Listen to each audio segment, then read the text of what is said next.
बाबा का आशीर्वाद SPM channel पर आपका स्वागत है। दीपक में फूल बनते हैं तो कुछ जरूरी काम हमें जरूर करने चाहिए।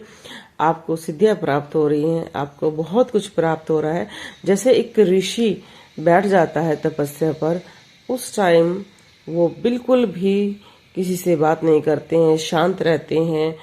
ऐसे ही आपको करना चाहिए, क्योंकि कहा जाता है कि जब भी हमें कुछ सिद्धियां प्राप्त होने लगती हैं या शक्तियां प्राप्त होने लगती हैं तो सबसे पहले इंद्र ही उन शक्तियों को चुराने की कोशिश करते हैं। और आजकल तो बहुत सारे मांत्रिक तांत्रिक भी बैठे रहते हैं। इसलिए इसके बारे में जो व्यक्ति समझता है या आपका गुरु है उसको ही बताना चाहिए, ज्यादा किसी को नहीं बताना चाहिए। अगर आप किसी के दरबार में भी गए हैं और आप उनको ये बता रहे हैं, अगर वो ये कहते हैं अपने ऊपर से नारियल नींबू जैसे घड़ी उल्टी घूमती है ऐसे घुमाकर आप चढ़ाएं तो उससे आपकी शक्तियां उतरती हैं, उसको उतारा कहते हैं। अगर आपको ठीक लगता है तभी ये करें, क्योंकि बहुत व्यक्ति ऐसे आते हैं जो ये कहते हैं जी पहले हमारे दीपक में फूल बनता था, अनुभव होते थे, सब कुछ पता चलता था, आजकल कुछ भी नहीं पता चल रहा है और बहुत चीजें हमारी छिन गई हैं। तो उसका प्रमुख कारण ये है क्योंकि आपने स्वयं उन चीज का उतारा करके किसी को वो प्रदान करती हैं। उसके लिए फिर आपको वही जाप करना होगा, मंत्र जाप करना होगा, बार बार साधना करनी होगी और आपको आपकी शक्तियां प्राप्त हो जाएंगी।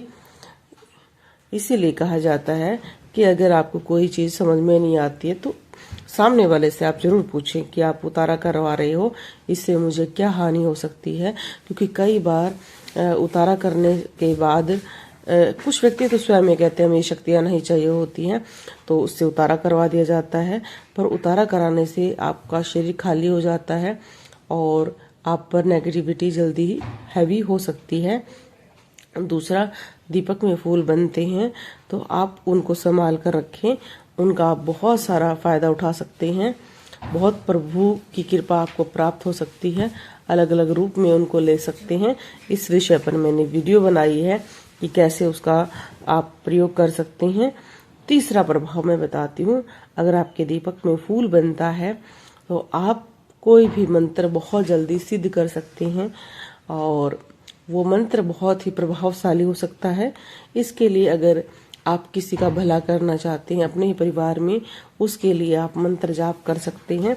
पर मंत्र जाप करने से पहले कोई रक्षा स्रोत का पाठ करें, फिर आप मंत्र जाप करें। या कोई आपको रक्षा मंत्र आता है, आपका अगर कोई गुरु मंत्र है, उसका पाठ करने के बाद ही आप उस व्यक्ति के लिए कोई पाठ करें। क्योंकि जब भी हम किसी व्यक्ति के लिए पाठ करते हैं तो उसकी नेगेटिविटी भी हम पर हैवी हो जाती है। उसके लिए आप अपना प्रभाव जरूर करें। इस बात का ध्यान रखें कि आप क्या करना चाह रहे हो, किस चीजों से आपको क्या प्रभाव मिलेगा। आपको हम जब भी किसी के लिए कर्म करते हैं तो अपनी सावधानियां भूल जाते हैं, जिसकी वजह से हमें बहुत ज्यादा कष्ट सहन करना पड़ता है। ऐसे ही सबसे जरूरी काम क्या होता है कि अगर आपके दीपक में फूल बन रहा है और अगर आप कहीं बाहर जाते हैं या किसी व्यक्ति से मिलते हैं तो आप हाथ मिलाने से परहेज करें, किसी व्यक्ति के वस्त्र पहनने से परहेज करें। किसी के घर में जाते हैं तो आप थोड़ा सा अपने गुरु मंत्र का जाप करके ही जाएं, क्योंकि कई बार वहां की नेगेटिविटी भी आपको महसूस होती है, जिससे आपको बदन दर्द, सर दर्द, आंखों में दर्द महसूस, थकावट बहुत महसूस होती है। ये चीजों का प्रमुख ध्यान रखें। बोलो जय श्री राम।